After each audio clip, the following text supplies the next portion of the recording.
आकाशवाणी है। कोविड-19 विशेष कार्यक्रम के अंतर्गत प्रस्तुत है कोरोना वायरस संक्रमण की वर्तमान स्थिति पर चर्चा, जिसे प्रस्तुत कर रहे हैं आकाशवाणी संवाददाता नवीन सक्सेना। इस कार्यक्रम में आमंत्रित स्वास्थ्य विशेषज्ञ हैं डॉक्टर राजेंद्र के धमीजा। नमस्कार। कोरोना वायरस के खौफ के बीच हम इससे बचने के सारे उपाय अपना रहे हैं, लेकिन हमारे बीच कोरोना वायरस को लेकर कई बार ऐसी बातें फैल जाती हैं जो जल्द ही अफवाह का रूप ले लेती हैं और जो आगे चलकर हमारे लिए एक मुसीबत का कारण बन जाती हैं। पिछले करीब साल भर से कोरोना का कहर झेल रही दुनिया को वैक्सीन से उम्मीदें हैं। कई टीके आ गए हैं और कुछ हैं जो रेगुलेटरी अप्रूवल की प्रक्रिया में हैं। भारत में भी कोविड टीके उपलब्ध होने की कवायद चल रही है, मगर इस बीच सोशल मीडिया से लेकर नुक्कड़ों तक वैक्सीन को लेकर कई भ्रामक बातें जो हैं वो भी चल रही हैं।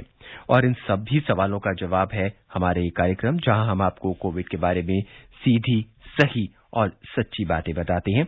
हमारे साथ विशेषज्ञ होते हैं। आज हमारे साथ हैं डॉक्टर धमीजा। डॉक्टर साहब, कार्यक्रम में आपका बहुत बहुत स्वागत है। धन्यवाद नवीन जी। अगर आप हमारे इस कार्यक्रम का हिस्सा बनना चाहते हैं तो आप फोन कर सकते हैं 1800-115767 पर।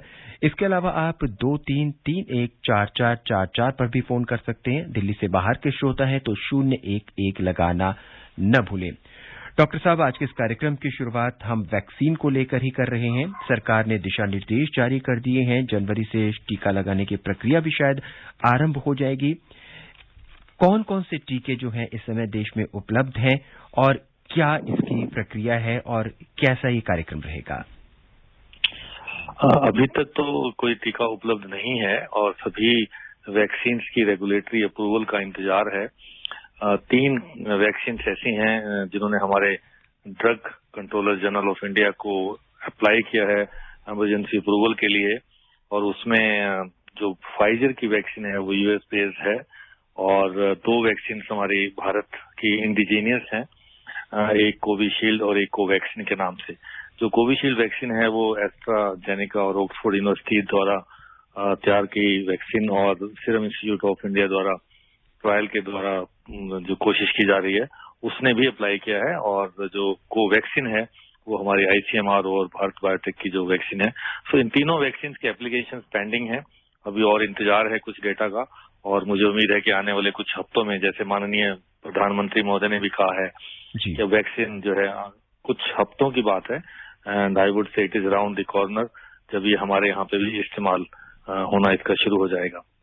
जी, देश में कोविड की स्थिति की बात करें तो ठीक होने की दर 95% से ज्यादा हो गई है और पिछले 24 घंटों में करीब 34,477 रोगी जो है वो ठीक हो चुके हैं। और स्वास्थ्य मंत्रालय ने कहा है कि कुल देश में अब तक 94,22,000 संक्रमित व्यक्ति ठीक हो चुके हैं। डॉक्टर साहब, ठीक होने की जो दर है वो लगातार बढ़ती जा रही है, फिर भी हम लगातार कह रहे हैं कि जब तक दवाई नहीं तब तक ढिलाई नहीं, और इसका असर जो है हमें शायद पश्चिमी देशों पर भी देखने को मिल रहा है, जहां कुछ देशों में फिर दोबारा से लॉकडाउन की स्थिति आ गई है। बिल्कुल ठीक कहा नवीन जी। हमारे देश में स्थिति संतोषजनक है। हमारे कुल केसेस जबकि 1 करोड़ के आसपास हैं, तो रिकवर होने वाली जो दर है हमारी 95% है, और एक्टिव केसेस काफी कम है, अब 3 लाख 3.5 लाख के आसपास हैं, जो कि दूसरे देशों के मुकाबले में जो है काफी अच्छी स्थिति है हमारी। और डेथ्स भी हमारे 1,43,000 या 143 के आसपास हैं। और अगर आप इसको कंपेयर करें पूरी दुनिया से, तो अगर आप देखेंगे तो स्पेन जैसे देश में और ब्राजील जैसे देशों में हमसे ज्यादा एक्टिव केसेज हैं। फॉर एग्जाम्पल ब्राजील में 6 लाख से ऊपर इस समय जो है एक्टिव केसेज हैं, इटली में भी 6 लाख के आसपास हैं, रशिया में 4,90,000 के आसपास हैं, जबकि भारत में ये 3,56,000 या 3,60,000 के आसपास हैं। तो ये स्थिति वैसे ठीक है, काफी हद तक अच्छी है, और हम वापस ऐसे लगता है कि जुलाई वाली स्थिति में है। लेकिन क्योंकि अब ये कंट्रास्ट देखने को मिल रहा है, विश्व के बहुत सारे देशों में नंबर ऑफ न्यू केसेज भी बढ़ रहे हैं और नंबर ऑफ टेस्ट भी बढ़ रहे हैं, इनसे जो पिछले टाइम के मुकाबले में तकरीबन केसेज 3 से 4 गुना या 5 गुना ज्यादा हैं, और जो डेथ्स हैं वो भी 5 गुना ज्यादा है। और हमारे यहाँ पे जो केसेज हैं, डेली केसेज जो हैं, और डेली के जो हैं वो कंटिन्यूसली जो है डिक्लाइन ही हो रहे हैं, स्टडी डिक्लाइन है। जब अब 22,000 के आसपास हमारे नए पेशेंट्स पिछले 24 घंटे में आए हैं, और अगर हम टेस्ट पर मिलियन की बात करें तो हमारे बढ़ रहे हैं, और टेस्ट पॉजिटिविटी रेट जो है वो स्टेडली डिक्लाइन हो रहा है। तो ये एक मार्कर्स हैं, चाहे वो टोटल नंबर ऑफ केसेस पर मिलियन हो या नंबर ऑफ डेथ्स पर मिलियन हो। तो हमारे ये आंकड़े ये बताते हैं कि हमने स्थिति को अभी कंट्रोल में रखा हुआ है। लेकिन अगर आप बात करें पश्चिमी देशों की, अमेरिका की, कनाडा और अमेरिका की या यूरोप के देशों में, तो इस समय एक दोबारा से केसेस बढ़ रहे हैं। हमारे केसेस स्टेबल हैं लेकिन उनके केसेस बढ़ रहे हैं। इनफैक्ट हमारे केसेस डिक्लाइनिंग में उसमें है, ट्रेंड में है, और उनके केसेस बढ़ रहे हैं। तो इस स्थिति से हमें ये सीखना चाहिए, इस सिचुएशन से हमें ये सीख मिलती है कि अभी जो है पैंडेमिक गया नहीं है, हम भी वैसे ही ससेप्टेबल हैं और हमारे यहाँ भी स्थिति दोबारा बिगड़ सकती है। तो वैक्सीन अपनी जगह पे है, वैक्सीन बहुत जरूरी है इस पैंडेमिक को कंट्रोल करने के लिए और जो गंभीर मरीजों की जान बचाने के लिए। लेकिन वैक्सीन के साथ साथ हमें ये जो पब्लिक हेल्थ एडवाइजरीज हैं, जो हमारे मेजर्स बताए गए हैं समय समय पर, उनका पालन करना आज की स्थिति में और भी ज्यादा जरूरी है। और वैक्सीन के साथ साथ हमें वही जो है हैंड सैनिटाइजेशन, वही मास्किंग, 2 गज की दूरी, सभी को कंटिन्यू रखना है और ये काफी लंबे टाइम तक हमें रखना पड़ेगा। डॉक्टर साहब, जैसे जैसे वैक्सीन की खबरें लगातार आ रही हैं, तो समाज के कई वर्ग हैं, कई लोग ऐसा सोच रहे हैं भाई अब तो वैक्सीन आ गया, अब हम 100% सुरक्षित हैं, अब हमारे को मास्क लगाने की जरूरत नहीं, हाथ धोने की जरूरत नहीं। ये कहाँ तक ठीक है? ये बिल्कुल भी ठीक नहीं है, क्योंकि ये अभी लंबे समय तक हमें करना पड़ेगा। वैक्सीन जब आएगी अगले कुछ हफ्तों में, तो सबसे पहले जो है उसकी एक प्रायोरिटाइजेशन है। वैक्सीन का एक जो है एक स्टेप वाइज जो है इसका इंट्रोडक्शन होता है। आपको मालूम है कि पूरा विश्व जो है इस वैक्सीन की रेस में लगा हुआ था पिछले 9 महीने से, और ये बड़ी खुशी की बात है कि जो वैक्सीन 10-10 साल लगते हैं वो हम अब 1 वर्ष से भी कम समय में जो है हमारी वैक्सीन तैयार हैं। और जो भी वैक्सीन कैंडिडेट्स हमने आइडेंटिफाई किए और वो जो ट्रायल्स में गए और अब उनका अप्रूवल की स्टेज में है, इसके बाद अप्रूवल से पहले हमने प्रायोरिटाइजेशन भी कर ली है सरकार ने कि पहले किन लोगों को मिलेगा। फॉर एग्जाम्पल, पहले हमारे 1 crore health workers, doctors, nurses हैं, उनको प्रायोरिटी में रखा गया है, क्योंकि उनको हॉस्पिटल्स चलाने हैं ताकि वो डॉक्टर्स, नर्सेज कोविड से ग्रसित लोगों का भी इलाज कर सकें, इसलिए उनका पहले इम्यूनाइजेशन या वैक्सीनेशन होना जरूरी है। उसके बाद जो हमारे फ्रंट लाइन वर्कर्स हैं, जिसमें पुलिस है, एम्बुलेंस ड्राइवर्स हैं, सफाई कर्मचारी हैं, और जो कोविड से रिलेटेड फैसिलिटीज या सर्विस देने में तत्पर हैं, उनकी जो है प्रायोरिटी है। और उसके बाद जो हमारे बुजुर्ग हैं या जो 50 साल से ऊपर हैं या 50 साल से नीचे विद कोमॉर्बिड कंडीशंस वाले हैं, ऐसे लोगों की प्रायोरिटी रखी गई है। तो अब अगले अगस्त तक जो सरकार का लक्ष्य है वो तकरीबन 30 करोड़ लोगों को टीका लगाने का है। तो आप समझ सकते हैं कि 130 करोड़ की टोटल आबादी, जिसको हो सकता है कि हमें सभी को इम्यूनाइजेशन करने की जरूरत नहीं पड़े, लेकिन 30 करोड़ लोगों को जो हम कोशिश करेंगे कि अगले अगस्त तक जो है टीका लग सके। लेकिन बाकी सब लोगों के लिए वही हिदायतें, वही सावधानियां जारी रखनी है, और सरकार भी चाहती है कि जल्दी से जल्दी सबको टीका लगे, लेकिन उसमें कुछ समय लग सकता है और हमें उसके लिए तैयारी करके रखनी पड़ेगी, और ये जो सावधानियां हैं उनको जारी रखना पड़ेगा। पूरे देश को टीका लगाना एक चुनौती भरा कार्यक्रम है, बहुत ही चुनौती भरा है, लेकिन उसमें हमें पैनिक नहीं करना है। जिस तरह से सरकार जो दिशा निर्देश जारी किए हैं वही हमें फॉलो करने हैं। डॉक्टर साहब, बिल्कुल ठीक कहा आपने, और एक सरकार का एक कार्यक्रम है, पूरी तरीके से सरकार लगी हुई है।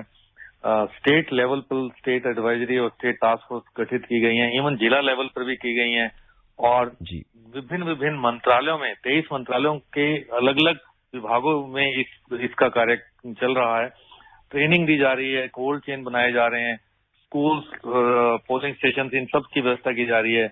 एक एक जो इम्यूनाइजेशन की जगह होगी उसमें कितने लोग आएंगे, फॉर एग्जांपल 100 लोग आएंगे, उसमें 3 कमरे होंगे, एक कमरे में ऑब्जर्वेशन के लिए रखा जाएगा, एक कमरे में प्रिपरेशन के लिए रखा जाएगा, एक कमरे में टीका लगाया जाएगा। तो ये एक मैसिव स्तर पर तैयारी चल रही है। आई थिंक ये सबसे बड़ा अभियान है आज तक की हिस्ट्री में, इतने सारे लोगों का टीकाकरण करना, और ये बहुत बड़ी चुनौती है। आप बिल्कुल ठीक कह रहे हैं, ये एक लक्ष्य जो सरकार ने रखा है, इस चुनौती को स्वीकार किया है, और ये टाइम कंज्यूमिंग जरूर है, लेकिन सरकार पूरी कोशिश में है, और मुझे विश्वास है कि हम अब इस लक्ष्य को प्राप्त कर लेंगे। इस बीच वर्धा से लीलाधर हमारे साथ जुड़ चुके हैं, हमारे पहले कॉलर इस कार्यक्रम में। लीलाधर जी, कार्यक्रम में आपका स्वागत है। सर नमस्ते। नमस्ते, क्या सवाल है आपका? मेरे 2 सवाल है सर। जी। पहला तो सवाल ये है कि जिस तरह से अभी प्रतिशत लोगों में दुरुस्त रिकवरी रेट कम हो रही, वैसे लोगों की जिम्मेदारी जो रहनी चाहिए उससे लोग मुकर रहे हैं। जी। मतलब लोग टेंशन नहीं ले रहे। और हिंदुस्तान के एटमॉस्फेयर के अनुसार कौन सी ऐसी वैक्सीन है कि जो अपने देश में सभी के लिए कारगर है? जी, डॉक्टर साहब, इनका कहना है कि रिकवरी रेट जिस तरह से बढ़ रही है, लोग उसके बाद उतनी प्रिकॉशंस नहीं ले रहे हैं, सोच रहे हैं कि भाई अब तो इम्यूनिटी अपने आप ही बढ़नी शुरू हो गई है, प्रिकॉशंस लेने की ज्यादा जरूरत नहीं। और दूसरा सवाल इनका ये पूछना चाहते हैं कि इतने सारे वैक्सीन है, हमारे देश में कौन सा वैक्सीन कारगर होगा? पहला प्रश्न जो है इनका, जो बिल्कुल ठीक है, वाजिब क्वेश्चन है कि जैसे जैसे हमारी रिकवरी दर बढ़ता है तो वैसे वैसे हमें लगता है कि अब हमें जो है ठीक हो रहे हैं लोग, माइल्ड बीमारी है, मामूली बीमारी है, जबकि ऐसा नहीं है। चाहे हमारा मृत्यु दर 1.5% हो, लेकिन नवीन जी आपको पता होगा कि जिस 1% में किसी मरीज का भी नंबर आता है तो उसके लिए वो 100% रहता है। जी। बीमारी किसी भी रूप में धारण कर सकती है, चाहे वो कम लोगों में धारण करे, लेकिन सीरियस बीमारी हो सकती है और लोगों की जान भी जा सकती है। 2 चीजें जो है बहुत इंपॉर्टेंट है। एक तो ये कि इसको संक्रमण को रोका जाए, पूरी की पूरी जो है सावधानी बरती जाए कि इसमें कोई लापरवाही नहीं होनी चाहिए। ये बीमारी मामूली जरूर हो सकती है, लेकिन मामूली है नहीं। कुछ लोगों में हो सकती है, लेकिन कुछ लोगों में सीरियस भी रूप धारण कर सकती है। कुछ भी गुंजाइश नहीं है किसी भी सावधानी को जो है लापरवाही करने के लिए। पूरी सावधानियां कंप्लीटली, तीनों सावधानियां इकट्ठे से रखनी है। ये नहीं है कि अगर कि आपने हाथ धो लिए तो मास्क नहीं पहना, मास्क पहना तो डिस्टेंस नहीं रखी, दूरी नहीं रखी। तीनों सावधानियां एक साथ चलती हैं। और चौथी सावधानी एक और भी है कि कहीं भी कोशिश करें कि भीड़ भाड़ वाली जगह पर मत जाएं जब तक कि कोई जरूरी ना हो। ये चारों जो दिशा निर्देश हैं सरकार की तरफ से, पब्लिक हेल्थ एक्सपर्ट्स की तरफ से, कि आप बार बार अपने हाथ धोएं, दूरी बनाए रखें और जब भी बाहर निकलें मास्क पहन के निकलें, और कोशिश ये करें कि भीड़ भाड़ वाली जगह पर मत जाएं। तो ये इनको कंटिन्यू रखने की आज भी आवश्यकता है और ये सबको कंटिन्यू रखना चाहिए।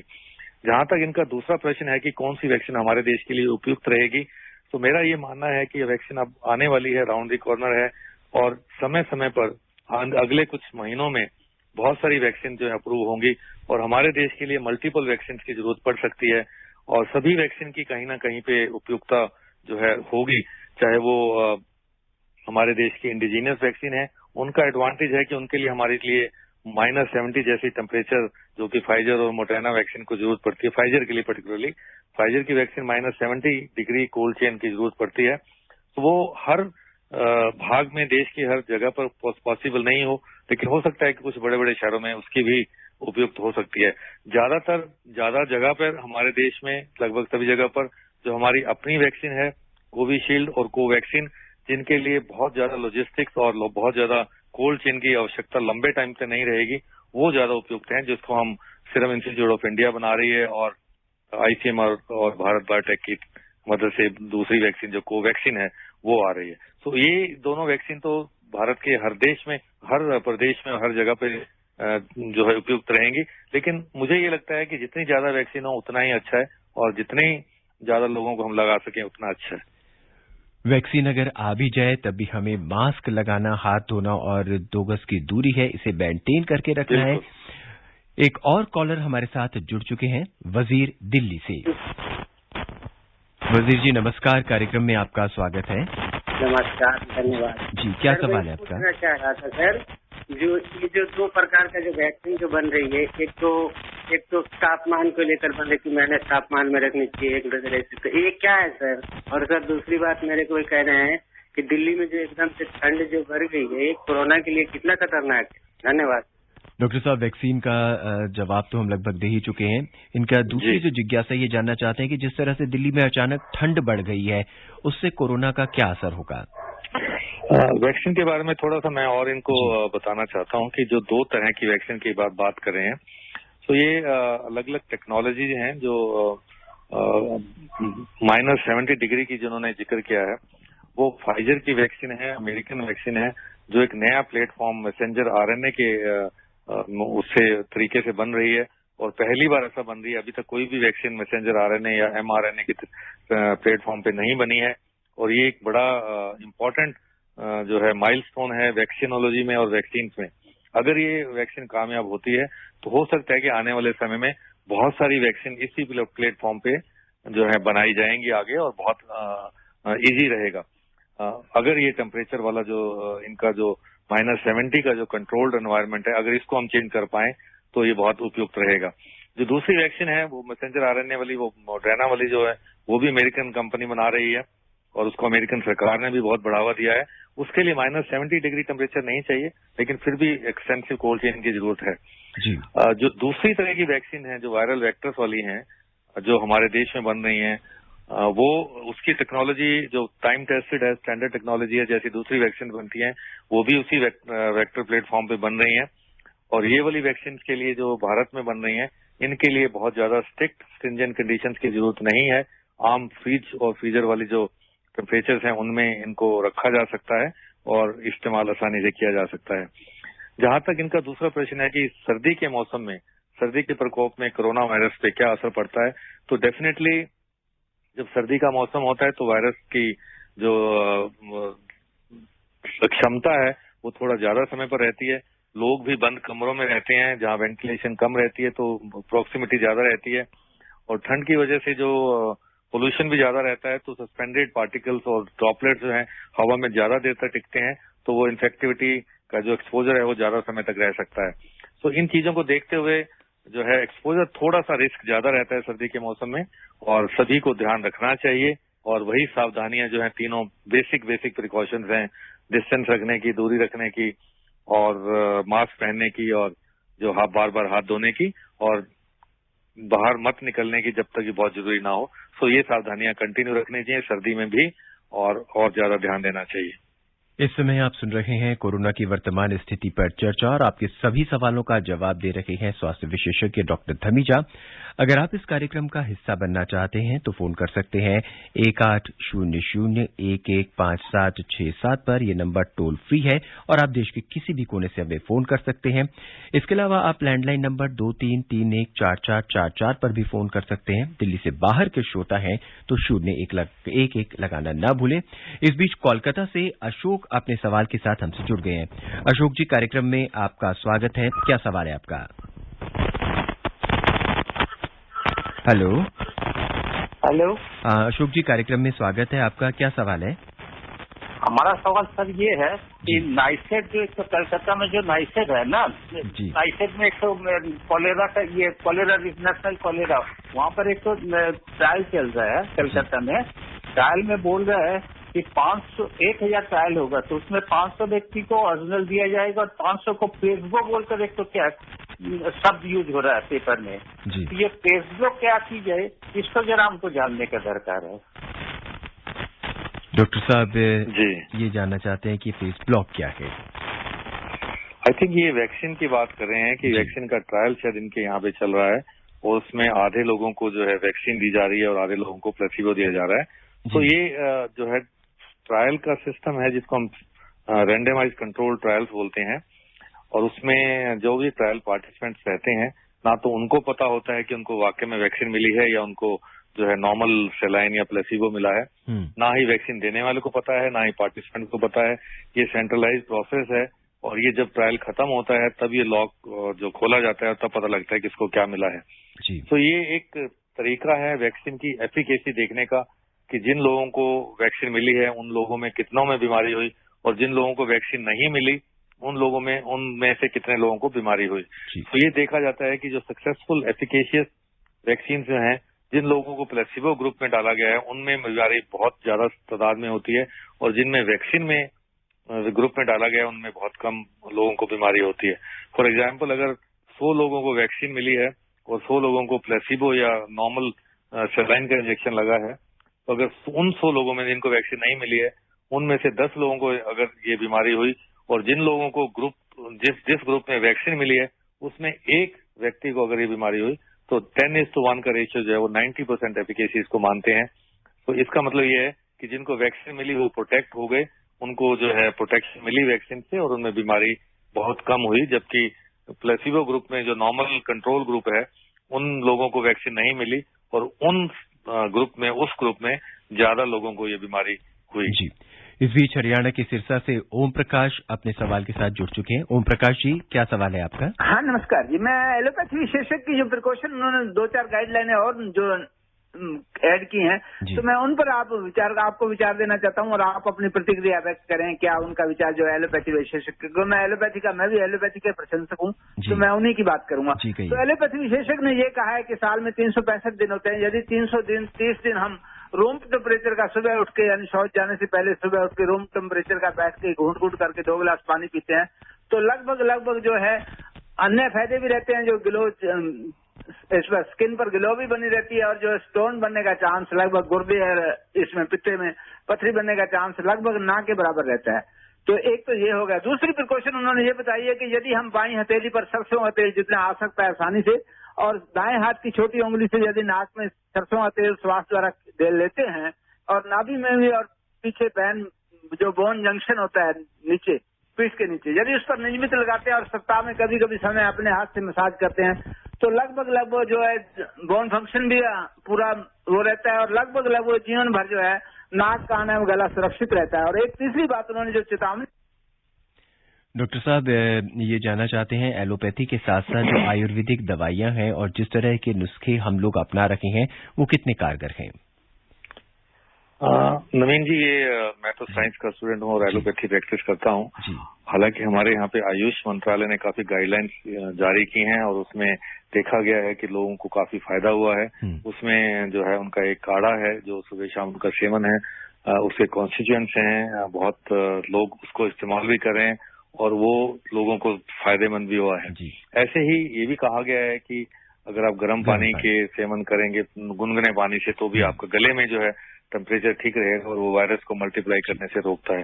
तो ये इन चीजों का जो है महत्व है, अपना महत्व है, और इनका कोई नुकसान नहीं है। अगर आप मॉडरेशन में इनको सही तरीके से, सही कॉन्शियस में अगर आप सेवन करें, तो हो सकता है कि कुछ फायदा हो। डॉक्टर साहब, अक्सर देखा गया है व्यक्ति कहता है कि मैं स्वस्थ हूं, लेकिन मेरे कार्यालय में कई व्यक्तियों को कोविड हुआ है, तो क्या मुझे भी कोविड की जांच करानी चाहिए, हालांकि मुझमें कोई लक्षण नहीं है? इसकी गाइडलाइंस हैं, ये देखा जाता है कि आपका एक्सपोजर कितने टाइम तक हुआ है। सिग्निफिकेंट एक्सपोजर हम उसको बोलते हैं कि 20 मिनट से ज्यादा अगर आप क्लोज प्रोक्सिमिटी में हैं, आपने मास्क नहीं पहना है या उसने भी, दूसरे व्यक्ति ने मास्क नहीं पहना है जो संक्रमित है, और आप 20 मिनट से ज्यादा कांटेक्ट में रहे हैं, तो हो सकता है कि आपको भी जो है इसका एक्सपोजर वायरस का हुआ हो। तो उससे जो है 2 चीजें बड़ी इंपॉर्टेंट है। एक तो आपको क्वारंटाइन में चले जाना चाहिए, और अगर आपको सिम्टम्स डेवलप होते हैं अगले 3-4 दिन में, तो फिर टेस्ट भी कराना चाहिए। अगर आप जस्ट कैजुअली अगर किसी के एक्सपोजर में आते हैं और आपने भी मास्क पहना है और दूसरे व्यक्ति ने भी मास्क पहना है, वो एक्सपोजर कुछ सेकंड्स या मिनट्स के लिए है, तो फिर आपको घबराने की कोई बात नहीं है। मैं अपने श्रोताओं को आपके माध्यम से ये जरूर बताना चाहता हूँ कि क्वारंटाइन जो है वो बड़ा इंपॉर्टेंट है। अगर आपको लगता है कि आप किसी के संपर्क में आए हैं और सिग्निफिकेंट एक्सपोजर हुआ है, तो आप अपने आप को क्वारंटाइन कर लें, ताकि आपसे किसी दूसरों को इन्फेक्शन ना हो। अगर आपका वो एक्सपोजर हो गया और सिम्टम्स हुए या आपने टेस्ट कराया और वो पॉजिटिव आ गया, तो फिर हम आइसोलेशन बोलते हैं। तब और भी जरूरी है कि आप आइसोलेशन में चले जाएं और मॉनिटरिंग कराएं अपने सिम्टम्स की और अपनी बीमारी की। आइसोलेशन में अगर लगता है कि आपको स्थिति आपकी ठीक नहीं है या बिगड़ रही है, या आपको बुखार कंटिन्यूअसली चल रहा है, या आपकी सैचुरेशन 94 से नीचे है, तो फिर आपको हॉस्पिटल में कंसल्ट करके एडमिट होना चाहिए या आगे अपने चिकित्सक की सलाह से इलाज कराना चाहिए। इस बीच दिल्ली से अनिल यादव हमारे साथ फोन लाइन पर है। अनिल जी, कार्यक्रम में स्वागत है। क्या सवाल है आपका? नमस्कार नवीन सर। जी नमस्कार। और डॉक्टर साहब को भी नमस्ते। नमस्ते। मेरे 2 सवाल है सर। एक तो जैसे छोटा बच्चा है जी, जमीन में खेलता रहता है, तो इसका जैसे हाथ वो धुलने के लिए तो बार बार तो साबुन से धुलने में धुलवाता भी नहीं है, तो केवल पानी से धुला जा सकता है, एक बात जी। और दूसरी बात है कि जैसे अभी भी हम लोग स्कूल में ड्यूटी करते हैं, तो आने के बाद क्या कपड़े रोज उनको धुलने चाहिए? डॉक्टर साहब, 2 सवाल हैं इनके। छोटे बच्चे जमीन पर खेलते रहते हैं, बार बार साबुन से हाथ नहीं धोते, क्या पानी से हाथ धोना ठीक रहेगा? और जिस तरह से सर्दियां हैं, तो बार बार जो है क्या कपड़े इन्हें वॉश करने जरूरी है क्या? बहुत व्यवहारिक प्रश्न पूछा है इन्होंने। बच्चे हैं, ऑब्वियसली थोड़े से रिलक्टेंट रहेंगे, लेकिन जहां तक प्लेन वाटर या सिंपल वाटर, बहते हुए पानी या तेज वाटर से और साबुन से, तो इसका साइंटिफिक प्रिंसिपल है कि जो हमारा कोरोना वायरस की जो तह है, जिसके ऊपर ये एम प्रोटीन्स लगे हैं, उसको वो एक लिपिड लेयर से कवर्ड रहता है और उस साबुन से जो है वो लिपिड लेयर जो है टूट जाती है जी। तो इसीलिए हम साबुन का इस्तेमाल कराते हैं, या साबुन की इस्तेमाल के लिए हम बोलते हैं कि पानी और साबुन से धोएं। तो बेहतर यही है कि साबुन का इस्तेमाल करें और बहते पानी से जो है, ताकि वो वायरस बह जाए, टूट कर वायरस बह जाए। तो पानी और साबुन जो है वो आइडियल कंडीशन है। अगर वो नहीं है तो फिर अल्कोहल बेस्ड सैनिटाइजर्स भी इस्तेमाल कर सकते हैं जी। इनका एक दूसरा प्रश्न भी था। दूसरा प्रश्न इनका ये था कि रोज जब स्कूल से वापस आते हैं बच्चे, तो या बड़े लोग वापस आते हैं, तो क्या हर रोज जो है इनके लिए कपड़े जो है धोना जरूरी है? तो आइडियल कंडीशन में यस, लेकिन प्रैक्टिकली अगर बहुत ठंड है, ऐसा नहीं है, तो कम से कम अपने हाथ मुंह को जरूर धोएं और कपड़ों को अलग रख दें और फिर अगले दिन दूसरे कपड़े पहन के जाएं। यानी शरीर का जो खुला हिस्सा है उसे जरूर साफ करें। इस बीच हम कार्यक्रम में आखिरी सवाल की ओर बढ़ रहे हैं। दिल्ली से तपुष हमारे साथ है। जी सर। जी, क्या सवाल है आपका? जी सर, नमस्कार। मैं तापस कुमार हाजरा, सागरपुर न्यू दिल्ली से। सर, मैं सोच रहा हूँ जो कोरोना का जो लड़ने के लिए जो वैक्सीन आम मनुष्य को व किसी को भी प्रयोग किया जाएगा, तो वो कितना साल तक रहेगा, जो उसका कार्यक्षमता जो कोरोना से सके? डॉक्टर साहब ये जानना चाहते हैं कि अगर इनको कोवैक्सीन या कोई कोविशील्ड का टीका लगता है या कोई भी टीका लगता है, तो उसकी इम्यूनिटी कब तक रहेगी? क्या साल भर रहेगी या उससे ज्यादा रहेगी? अभी ये तय नहीं है, तो इसीलिए इनका इमरजेंसी अप्रूवल किया जा रहा है। इनके लॉन्ग टर्म जो इफेक्ट्स हैं और वो जो इम्यूनोजेनेसिटी है, लॉन्ग टर्म प्रोटेक्शन है, अभी तक नहीं पता लग पाया है और ये आने वाला वक्त ही बताएगा। लेकिन जो अभी तक जो नेचुरल इन्फेक्शन से इम्यूनिटी आती है या एंटीबॉडीज जो मिलती हैं, उससे यही पता लगता है कि 3 से 6 महीने तक जो है इन्फेक्शन के बाद इम्यूनिटी होती है। लेकिन क्योंकि ये वायरस के अगेंस्ट वैक्सीन बनाई गई है और बहुत सारी वैक्सीन ऐसी वायरल हैं ऐसी जो काफी समय तक काम करती है, और मुझे ये लगता है कि ये जो कोरोना वायरस है बहुत कम इसके चांसेस है म्यूटेट होने के। तो ये जो वैक्सीन अभी बन रही हैं, जो बनेंगी, जो लगेंगी, इनका प्रोटेक्शन हो सकता है कि काफी लंबे समय तक रहेगा जी। डॉक्टर साहब, कोई व्यक्ति कोविड का टेस्ट कराता है और उसे आशंका है कि उसे कोविड हो सकता है और रिपोर्ट आने से पहले ही वो व्यक्ति उसे मिलना जुलना शुरू कर देता है, कहाँ तक सही है ये? ये बिल्कुल गलत है। अगर आपको लगता है कि आपको कोविड हो सकता है, आप किसी के कांटेक्ट में आए हैं या एक्सपोज हुए हैं और आपने टेस्ट भी कराया है, तो जब तक आपकी टेस्ट की रिपोर्ट नहीं आती, आपको कहीं नहीं जाना चाहिए, आपको क्वारंटाइन में रहना चाहिए, क्योंकि वो ये समय होता है जब मैक्सिमम इन्फेक्टिविटी और वायरल लोड रहता है। और अगर आप एसिम्टोमेटिक हैं तो भी आप दूसरों को इन्फेक्ट कर सकते हैं। तो बेहतर यही है कि अगर जब तक आपकी रिपोर्ट नेगेटिव नहीं आती, आप बाहर ना निकलें और अपने आप को क्वारंटाइन में रखें। डॉक्टर साहब, चलते चलते आप हमारे श्रोताओं को क्या संदेश देना चाहेंगे? मैं आपके श्रोताओं को सिर्फ यही कहना चाहता हूं कि वैक्सीन आ रही है, वैक्सीन पे बहुत चर्चा हो रही है, लेकिन वैक्सीन का मतलब ये नहीं है कि ये पैंडेमिक खत्म हो रहा है या खत्म हो गया है। इनफैक्ट इस समय पर यूरोप और अमेरिका के जैसे देशों में जो नंबर्स हैं वो बढ़ रहे हैं। ये एक कंट्रास्ट देखने को मिल रहा है। हमारे देश में स्टेडी नंबर्स हैं, डिक्लाइनिंग ट्रेंड में है, लेकिन दूसरे देशों में नंबर बढ़े हैं, डेथ्स भी बढ़ी हैं। तो अभी वैक्सीन पे चर्चा जरूर करें, वैक्सीन जरूर लगवाएं, लेकिन अपनी सावधानियां जारी रखें। वैसे ही हाथ धोते रहें, वैसे ही दूरी बनाए रखें, 2 गज की दूरी, और वैसे ही मास्क जरूर पहने जब भी आप घर से बाहर निकलें। और क्राउडिंग वाली जगह पे और क्राउडेड जगह पे कोशिश करें कि ना जाएं। डॉक्टर साहब, कार्यक्रम में अपने सुझाव देने के लिए और सभी सवालों का जवाब देने के लिए बहुत बहुत धन्यवाद। धन्यवाद नीज। दोस्तों, नए साल में दुनिया नई सेहत और अच्छी सेहत के साथ जीवन में आगे बढ़ना चाहती है और टीके की उपलब्धि ने नई उम्मीद जगाई है, लेकिन बीमारियों से बचाव का कवच हमें ही बनना है। हमारे पास सबसे पहले है योग है, प्राणायाम है, आयुर्वेद है, शाकाहार है, और इसके बावजूद जो चीजें हमारे पास है वो है मास्क लगाना है, हाथ धोना है और 2 गज की दूरी बनानी है। नमस्कार। कोविड-19 विशेष कार्यक्रम के अंतर्गत अभी आप सुन रहे थे कोरोना वायरस संक्रमण की वर्तमान स्थिति पर चर्चा, जिसे प्रस्तुत कर रहे थे आकाशवाणी संवाददाता नवीन सक्सेना। इस कार्यक्रम में आमंत्रित स्वास्थ्य विशेषज्ञ थे डॉक्टर राजेंद्र के धमीजा। ये कार्यक्रम आकाशवाणी के समाचार सेवा प्रभाग द्वारा प्रस्तुत किया गया। इसे आप हमारे mobile app news on AIR पर भी सुन सकते हैं। इस कार्यक्रम के संबंध में अपनी प्रतिक्रिया आप हमें ईमेल कर सकते हैं। पता है airnsdtalks@gmail.com। ये कार्यक्रम फिर से सुनने के लिए लॉग इन करें हमारी वेबसाइट newsonair.com।